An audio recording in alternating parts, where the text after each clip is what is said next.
നമസ്കാരം മലയാളി വാർത്ത പ്ലസിലേക്ക് സ്വാഗതം.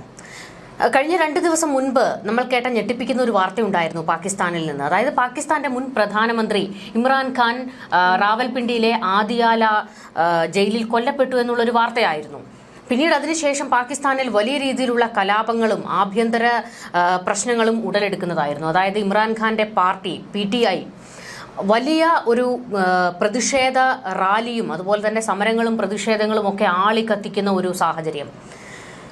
അവിടെ നിന്ന് നമ്മൾ പിന്നീട് അതിന്റെ കൂടുതൽ വിവരങ്ങൾ പുറത്തു വന്നു. ഇമ്രാൻഖാൻ സേഫാണ്, ജയിലിൽ തന്നെ ഉണ്ട്, അദ്ദേഹത്തിന്റെ സഹോദരിമാരെ കാണാൻ അനുവദിച്ചു എന്നൊക്കെ നമ്മൾ കണ്ടിരുന്നു. പക്ഷേ പാകിസ്ഥാനിൽ നിന്ന് ഇപ്പോൾ പുറത്തേക്ക് വരുന്ന ചില വിവരങ്ങൾ അത് ഇന്ത്യയെയും വലിയ രീതിയിൽ ആശങ്കയിലാഴ്ത്തുന്ന ഒരു വിഷയമാണ്. അതായത് പാകിസ്ഥാന്റെ ഇപ്പോഴത്തെ പ്രധാനമന്ത്രി ഷഹബാസ് ഷെരീഫ് രാജ്യം വിട്ട് ലണ്ടനിലേക്ക് പോയിട്ടുണ്ട് എന്നുള്ളൊരു വിവരം വരുന്നു. അവിടെ മറ്റൊരു പ്രതിസന്ധി, അത് ഇന്ത്യക്ക് നേരെ വരുന്ന ഒരു പ്രതിസന്ധി എന്താണെന്ന് ചോദിച്ചു കഴിഞ്ഞാൽ, ഈ പാകിസ്ഥാന്റെ പട്ടാള മേധാവി അസിം മുനീർ കൂടുതൽ അധികാരങ്ങൾ കൈയാളുന്ന ഒരു നിലയിലേക്ക് പോകുന്നു. ഒരു സർവാധികാരം പിടിച്ചെടുക്കുന്ന ഒരു നീക്കമാണ് ഇപ്പോൾ ഈ അസിം മുനീറിന്റെ നേതൃത്വത്തിൽ നടക്കുന്നത്. അതായത് സേനാ മേധാവിയാകാൻ പോകുന്നു. സർവ്വസൈന്യാധിപൻ എന്ന ഒരു നിലയിലേക്ക് സ്വയം അവരോധിക്കുകയാണ് അസിം മുനീർ തന്നെ ചെയ്യുന്നത്. ഇത് നമ്മൾ ഇന്ത്യ ഭയക്കേണ്ട ഒരു വസ്തുത തന്നെയാണ്. അതായത് പാകിസ്ഥാൻ വീണ്ടും പട്ടാള ഭരണത്തിലേക്കാണോ പോകുന്നത്, അതിന്റെ ആദ്യ പടിയാണോ ഇതൊക്കെ എന്നുള്ള ഒരു ചോദ്യമുണ്ട്. ഇപ്പോൾ ആ വലിയ പദവിയിലേക്ക് അസിം മുനീർ എത്താതിരിക്കുന്നതിന് വേണ്ടിയാണ് ഷഹബാസ് ഷെരീഫ് രാജ്യം വിട്ടത് എന്നുള്ള ചില വാർത്തകളൊക്കെ പുറത്തു വരുന്നുണ്ട്. എന്തായാലും നമ്മൾ ഭയക്കേണ്ട ഒരു കാര്യം, ഒരു സർവ്വ അധികാരം അസിം മുനീറിന്റെ കൈകളിലേക്ക് എത്തുകയാണെങ്കിൽ ഒന്ന് ഓർത്തു നോക്കണം, ആണവായുധത്തിന്റെ ബട്ടൺ വരെ കൈവിരലിലേക്ക് അസിം മുനീറിന്റെ കൈവശത്തേക്ക് എത്തുകയാണ്. അത് ഇന്ത്യ ഭയക്കേണ്ട ഒരു വസ്തുത തന്നെയാണ് ശരിക്കും. അതുകൊണ്ട് തന്നെ ഇപ്പോൾ പാകിസ്ഥാനിൽ എന്തൊക്കെയാണ് നടന്നുകൊണ്ടിരിക്കുന്നത് എന്നുള്ളത് ഇന്ത്യ, പ്രത്യേകിച്ച് നമ്മുടെ രഹസ്യാന്വേഷണ വിഭാഗങ്ങൾ അതിശക്തമായി നിരീക്ഷണം തുടങ്ങിയിട്ടുണ്ട് എന്നുള്ളതാണ്. ഷഹബാസ് ഷെരീഫ് രാജ്യത്തുണ്ടോ അതോ പുറത്തേക്ക് പോയോ? ഈ വാർത്തകൾ പുറത്തു വരുന്നത് പോലെ ലണ്ടനിലേക്ക് പോയിട്ടുണ്ടോ എന്നുള്ള ഒരു ചോദ്യമുണ്ട്. ഇപ്പോൾ അവിടെ പ്രധാനമായിട്ടും പറയുന്നത് അസിം മുനീറിനെ കുറിച്ചുള്ള വാർത്തകൾ തന്നെയാണ് വരുന്നത്. കാരണം ആദ്യ പ്രതിരോധ സേനാ മേധാവിയായിട്ട് CDF ആയിട്ട് അസിം മുനീറിനെ നിയമിക്കാൻ തുടങ്ങുന്നു എന്ന് പറയുമ്പോൾ അപ്പോൾ ആദ്യം ശരിക്കും മുട്ടിടിച്ചത് ഷഹബാസിന് തന്നെയാണെന്ന് പറയും. കാരണം ഷഹബാസിന് ഒരിക്കൽ പോലും ഇത് അംഗീകരിക്കാൻ ആവില്ല. അപ്പോൾ ഇനിയും പാകിസ്ഥാനിൽ നിന്നാൽ ഉണ്ടാകാൻ പോകുന്നത് ഒരുപക്ഷെ ഇമ്രാൻഖാന്റെ വിധി തന്നെയാകുമോ എന്നാണ് ഷഹബാസിന്റെ പേടി. അതുകൊണ്ട് രാജ്യം വിട്ടു ലണ്ടനിൽ അഭയം തേടാനാണ് ഷഹബാസ് തീരുമാനിച്ചിരിക്കുന്നതെന്ന് പറയുന്നു. അപ്പോൾ രാജ്യത്തിന്റെ ആദ്യത്തെ ചീഫ് ഓഫ് ഡിഫൻസ് ഫോഴ്സായി സ്ഥാനം ഏറ്റെടുത്തിരിക്കുകയാണ്, അല്ലെങ്കിൽ അതിന്റെ ആദ്യഘട്ടങ്ങളെല്ലാം നടന്നുകൊണ്ടിരിക്കുകയാണ്. ഇപ്പോഴും സാധാരണ അവിടെ ഒരു അധികാരം വരുന്നതെന്ന് പറയുന്നത് അട്ടിമറിയിലൂടെ ഒക്കെയാണ്. 1947 വന്നതിന് ശേഷം, പാകിസ്ഥാൻ അധികാരത്തിൽ വന്നതിന് ശേഷം ഉണ്ടായ ഈ പറഞ്ഞ തെരഞ്ഞെടുപ്പുകളൊന്നും തന്നെ യഥാർത്ഥ തെരഞ്ഞെടുപ്പായിട്ടല്ല വന്നിട്ടുള്ളത്. ഒരു അട്ടിമറി ഭരണമായിട്ടാണ് പൊതുവെ അവിടെ ഉണ്ടാവാറുള്ളത്. ഇപ്പോൾ പക്ഷേ അട്ടിമറിയിലൂടെ അധികാരം പിടിച്ചെടുക്കാതെ തന്നെ രാജ്യത്തെ ഏറ്റവും ശക്തമായ അധികാര കേന്ദ്രമായിട്ട് സൈന്യം മാറുകയാണ് പാകിസ്ഥാനിൽ. ഏറ്റവും വലിയ ശക്തി അവിടെ സൈന്യമായി മാറുന്നു. ഒരു രാജ്യത്തിന്റെ ഏറ്റവും വലിയ ശക്തി എന്ന് പറയുന്നത്, ഇപ്പോൾ ഇന്ത്യയൊക്കെ സംബന്ധിച്ചിടത്തോളം സൈന്യം എന്ന് പറയുന്നത് നമ്മുടെ അവിഭാജ്യ ഘടകമാണ് എന്നേ ഉള്ളൂ. പക്ഷെ സൈന്യമല്ല നമ്മളെ ഭരിക്കുന്നത്. അപ്പോൾ ഇവിടെ പക്ഷെ സംഭവിക്കാൻ പോകുന്നത് സൈന്യമാണ് ഇനി അവിടെ ഭരണം കൈയാളുന്നെന്ന് പറയുന്നു. പാകിസ്ഥാൻ ഭരണഘടനയിലത്തെ ഏറ്റവും വിവാദമായ ഒരു സംഭവമാണ് 27ാം ഭേദഗതി എന്ന് പറയുന്നത്. അതിലാണ് ഈ സൈന്യത്തിന് പ്രാധാന്യം കൊടുക്കുന്നത്. അതിലെ കര, വ്യോമ, നാവിക സേനകളുടെ എല്ലാം തലവനായിട്ട് അസിം മുനീറിനെ നിയമിക്കുമെന്ന് പറയുന്നു. അതും 1-2 വർഷത്തേക്കല്ല, 5 വർഷത്തേക്കാണ് കാലാവധി പറയുന്നത്. അപ്പോൾ ഇതിൽ നമ്മൾ ആലോചിക്കേണ്ട ഒരു കാര്യം, 2019 പാകിസ്ഥാൻ പ്രധാനമന്ത്രി ഇമ്രാൻഖാന്റെ സർക്കാരിന് കീഴിൽ ലഫ്റ്റനന്റ് ജനറലായിട്ട് അസിം മുനീർ ചുമതലയേറ്റിരുന്നു. പക്ഷെ അതിനുശേഷം 8 മാസത്തിന് ശേഷം അദ്ദേഹത്തിനെ ആ പദവിയിൽ നിന്ന് ആ പദവി നീക്കം ചെയ്യപ്പെടുകയാണ് ചെയ്യുന്നത്. ഇന്നിപ്പോൾ 6 വർഷങ്ങൾക്ക് ശേഷം അതേ രാജ്യത്തെ പ്രതിരോധ സേനാ മേധാവിയായി, എന്ന് വെച്ചാൽ നാവികസേനയുടെയും വ്യോമസേനയുടെയും കരസേനയുടെയും സംയുക്ത മേധാവിയായി ഈ 27ാം ഭേദഗതിയിലൂടെ അസിം മുനീർ രംഗത്ത് വന്നിരിക്കുകയാണ്. അപ്പോൾ ഈ 2030 വരെ ഇത് 3 സേനകളും, നാവികസേനയും കരസേനയും വ്യോമസേനയും നിയന്ത്രിക്കുന്നത് അസിം മുനീറായിരിക്കും. ഈ പറഞ്ഞതുപോലെ ആണവ ശക്തിയായിട്ടുള്ള രാജ്യമാണ് പാകിസ്ഥാൻ. അപ്പോൾ അതിൻ്റെ പോലും നിയന്ത്രണം വരുന്നത് അസിം മുനീർ എന്ന ഒറ്റ വ്യക്തിയിലായിരിക്കും. അപ്പോൾ ഇന്ത്യ അല്ലെങ്കിൽ മറ്റു രാജ്യങ്ങളെന്ന് പറയുമ്പോൾ ഒരിക്കലും പ്രധാനമന്ത്രിയുണ്ട്, പക്ഷെ പ്രധാനമന്ത്രിയുടെ ഒറ്റ കയ്യിലല്ല രാജ്യത്തിന്റെ ഭാവി നിലനിൽക്കുന്നത്. ഇവിടെ പക്ഷേ അസീം മുനീറിന്റെ മാത്രം കൈവശമായിരിക്കും ഇനി രാജ്യത്ത് എന്ത് സംഭവിക്കുന്നു, അസീം മുനീറിന് തോന്നുകയാണ് ബോംബ് പൊട്ടിക്കണം തോന്നുകയാണെങ്കിൽ, അല്ലെങ്കിൽ ഒരു സൈനിക മേധാവിയാണ്, എന്ത് വേണമെങ്കിലും അവിടെ സൈനിക ഭരണം അടിച്ചമർത്തിയിട്ടുള്ള ഭരണം ഉണ്ടാകാനുള്ള സാധ്യതയാണ് കാണുന്നത്. ഇത് നമ്മൾ ഭയക്കേണ്ടത് അസീം മുനീർ എന്ന് പറയുന്നത് ഒരു ഇന്ത്യ വിരോധിയാണ്. അയാളുടെ രക്തത്തിൽ അലിഞ്ഞു ചേർന്നിരിക്കുന്നത് ഇന്ത്യയോടുള്ള പക മാത്രമാണ്. കശ്മീർ പിടിച്ചെടുക്കണം എന്നുള്ള ഒരൊറ്റ ചിന്തയിൽ ഈ കണ്ട ജെയ്ഷെ മുഹമ്മദ്, അതുപോലെ തന്നെ ലഷ്കർ ഇ തോയ്ബ തുടങ്ങിയ തീവ്രവാദ സംഘങ്ങൾക്ക് ഫണ്ടിങ് നടത്തുന്ന ഒരു പട്ടാള മേധാവിയാണ് അയാൾ. അയാളിലേക്ക് ഈ പറയുന്നത് പോലെ എല്ലാ അധികാരവും എത്തുമ്പോൾ ഏറ്റവും കൂടുതൽ ഭയക്കേണ്ടത് പാകിസ്ഥാൻ എന്ന രാജ്യത്തേക്കാൾ ഇന്ത്യ എന്ന രാജ്യമാണ്. അയാൾ അതിന് തുനിഞ്ഞിറങ്ങാൻ ഒരു മടിയുമില്ലാത്ത ഒരാളാണ് എന്ന് നമ്മൾ പഹൽഗാമിൽ കണ്ടതാണ്. പഹൽഗാമിൽ നടന്ന ആക്രമണത്തിന്റെ സൂത്രധാരൻ ഈ പറയുന്ന അസീം മുനീർ ആണ് എന്നുള്ളത് വ്യക്തമായതാണ്. അത് മാത്രമല്ല, പിന്നീട് നമ്മൾ ഓപ്പറേഷൻ സിന്ദൂറിലൂടെ വലിയ തിരിച്ചടി കൊടുക്കുമ്പോഴും അതിൻ്റെ ഒരു പക ഇപ്പോഴും ഇന്ത്യയോട് അയാൾക്കുണ്ട് എന്നുള്ളതാണ്. പിന്നെ നമ്മൾ ഡൽഹി സ്ഫോടനം അത് കൃത്യമായി ജെയ്ഷെ മുഹമ്മദിൻ്റെ ഒരു പ്ലാൻ ആണ് എന്ന് നമുക്ക് മനസ്സിലായതാണ്.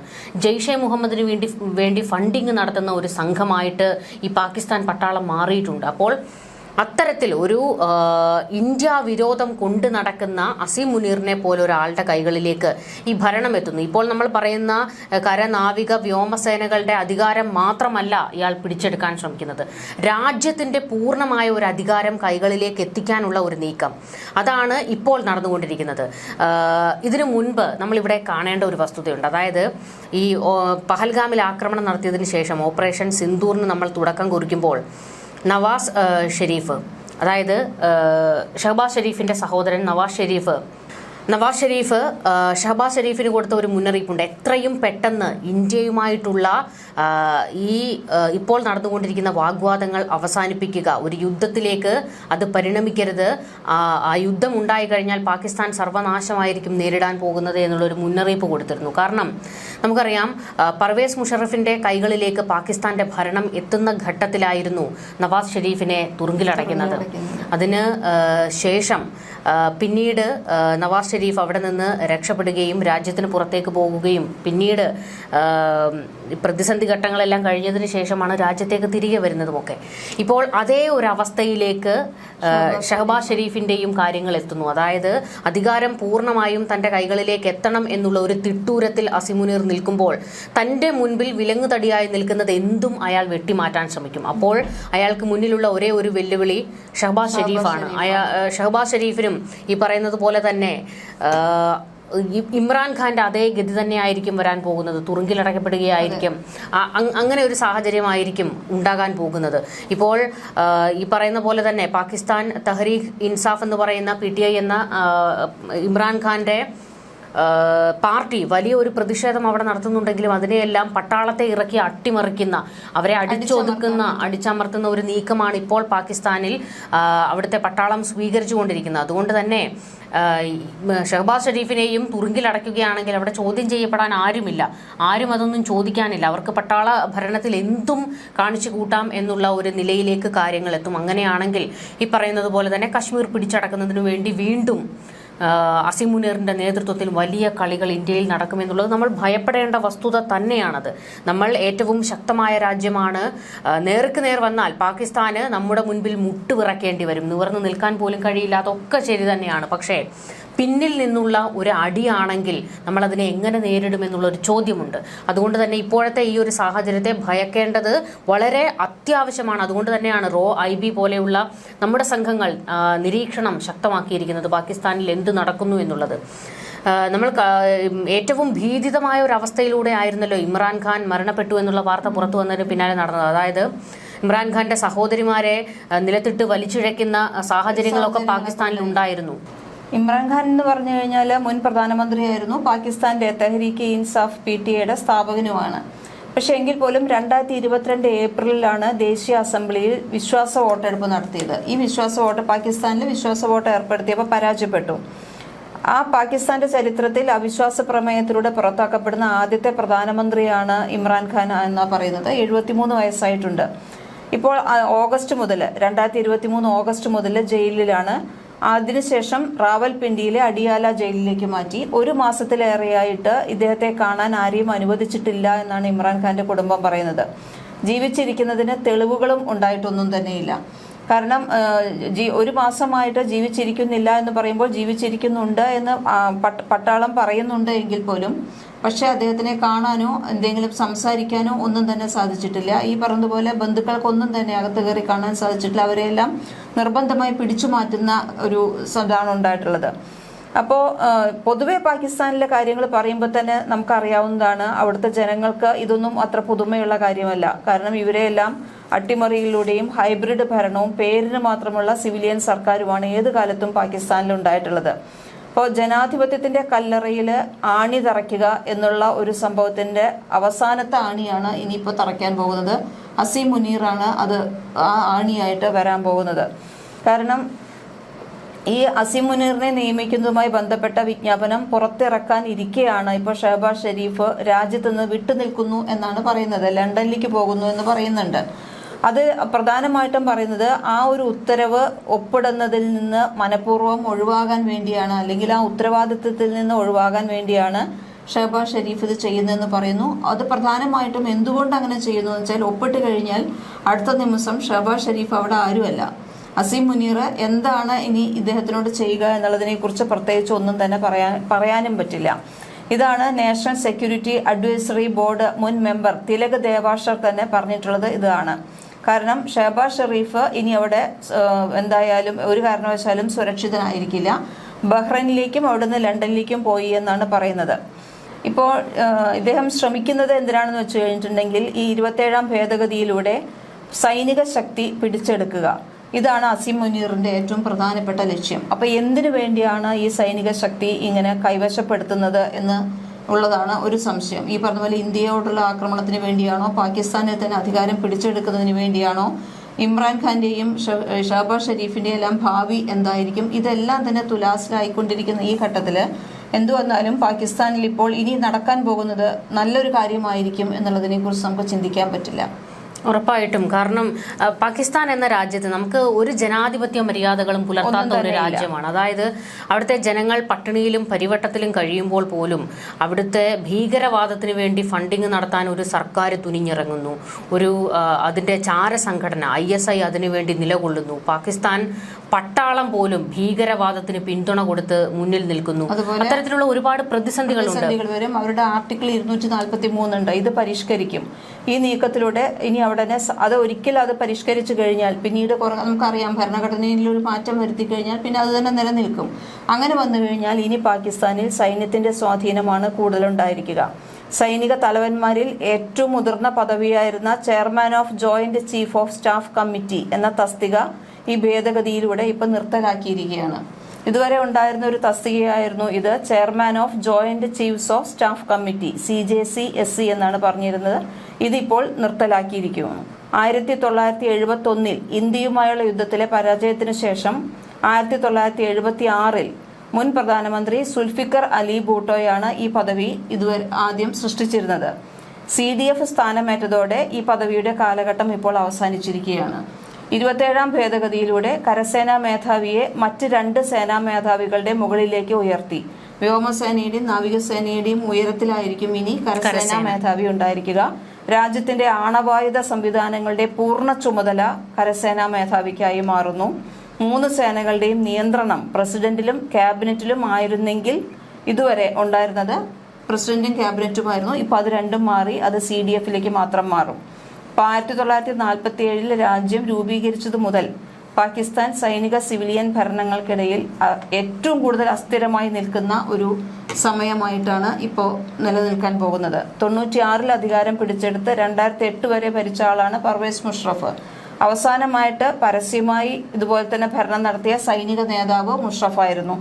ഇതിനുശേഷം സിവിലിയൻ ഭരണകൂടങ്ങളാണ് അധികാരത്തിൽ വന്നിരുന്നത്. എങ്കിലും രാഷ്ട്രീയത്തിലും സാമ്പത്തിക കാര്യങ്ങളിലെല്ലാം സൈന്യത്തിന്റെ സ്വാധീനം ഉണ്ടായിരുന്നു. ഇപ്പോൾ അതിനെല്ലാം മാറി നിലവിലെ ഭരണത്തെ ഹൈബ്രിഡ് ഭരണം എന്നാണ് രാഷ്ട്രീയ നിരീക്ഷകർ വിശേഷിപ്പിച്ചു പോരുന്നത്. നമ്മൾ അവിടെ കാണേണ്ട ഒരു വസ്തുതയുണ്ട്. കാരണം നമ്മുടെ ഓപ്പറേഷൻ സിന്ദൂർ കഴിഞ്ഞതിന് ശേഷം പാകിസ്ഥാൻ കൊട്ടിഘോഷിച്ചുകൊണ്ട് നടക്കുന്നത് അവർ ഇന്ത്യയെ വീഴ്ത്തി എന്നുള്ള തരത്തിലായിരുന്നു. നമ്മളത് കണ്ടതാണ്. അവർ ചില ഫേക്ക് വീഡിയോകളൊക്കെ പുറത്തു വിടുന്നതുമൊക്കെ നമ്മുടെ വിമാനങ്ങൾ, യുദ്ധവിമാനങ്ങൾ അടിച്ചിട്ടു എന്നൊക്കെയുള്ള രീതിയിൽ. അതിനുശേഷം ഒരു അതായത് ഇന്ത്യയുമായുള്ള യുദ്ധം ജയിപ്പിച്ചതിന് അസിം മുനീറിന് ഒരു പദവി നിശ്ചയിച്ചു കൊടുത്തിരുന്നു, അതായത് ഫീൽഡ് മാർഷൽ പദവി. അപ്പോൾ ഇതൊക്കെ സ്വയം ഏറ്റെടുത്ത് അങ്ങ് അണിയുന്ന അലങ്കാരങ്ങളാണ്. ഇത് സർക്കാരായിട്ട് കൊടുക്കുന്നതല്ല. അതായത് അസിം മുനീർ ഇപ്പോൾ തന്നെ ഭയപ്പെടുത്തി തുടങ്ങിയിട്ടുണ്ട് സർക്കാരിനെ. ഇപ്പൊ തന്നെ ഇത് പറഞ്ഞപ്പോഴാണ് പറഞ്ഞത്, ഈ പ്രസിഡന്റിന്റെ അധികാരമാണല്ലോ കിട്ടുന്നത്. ഇതോടുകൂടിയിട്ട് ഫീൽഡ് മാർഷൽ പദവിയിലേക്ക് എത്തുന്നു.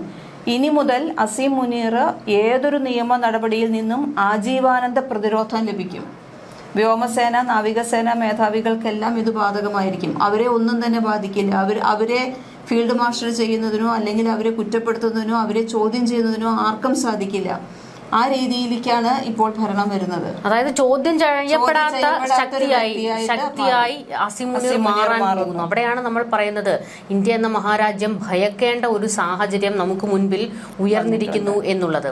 ഇതുവരെ ഈ പറയുന്ന പോലെ തന്നെ പാകിസ്ഥാൻ പലതവണ നമുക്ക് നേരെ വിമർശനങ്ങൾ, ചില ഘട്ടങ്ങളിൽ കൊലവിളി നടത്തിയത് ഞങ്ങൾ ആണവായുധം പ്രയോഗിക്കും, ആ ഒരു പ്രസ്താവന നടത്തിക്കൊണ്ടായിരുന്നു. പക്ഷേ അസിം മുനീർ ആണ് ഇനി സർവ്വ സൈന്യാധിപനായി മാറുന്നതെങ്കിൽ ഇനി ആ ഒരു പറച്ചിലായിരിക്കില്ല. ഒരുപക്ഷെ നമുക്ക് നേരെ ആണവായുധം പ്രയോഗിക്കാൻ അയാൾ മടിക്കില്ല എന്നുള്ളതാണ് നമ്മൾ മനസ്സിലാക്കേണ്ട ഒരു വസ്തുത. ഇന്ത്യ ഏറ്റവും ശക്തമായി നിലകൊള്ളേണ്ട ഒരു സാഹചര്യത്തിലേക്ക് കാര്യങ്ങൾ എത്തുകയാണ്. അസിം മുനീറിനെ ഭയക്കേണ്ട സാഹചര്യം ഇന്ത്യക്കുണ്ട്. ഇതിനു മുൻപ് സുൽഫിക്കർ അലി ഭൂട്ടോ പ്രധാനമന്ത്രിയായിരുന്ന സമയത്ത് രാജ്യം നേരിട്ട ഒരുപാട് പ്രതിസന്ധികളുണ്ട്. നമ്മുടെ രാജ്യത്തിന് നേരെ വന്ന ഒരുപാട് വിപത്തുകളുണ്ട്. നമ്മുടെ സൈന്യത്തെ കൊന്നൊടുക്കിയ ഒരു ചരിത്രം ഉൾപ്പെടെയുണ്ട്.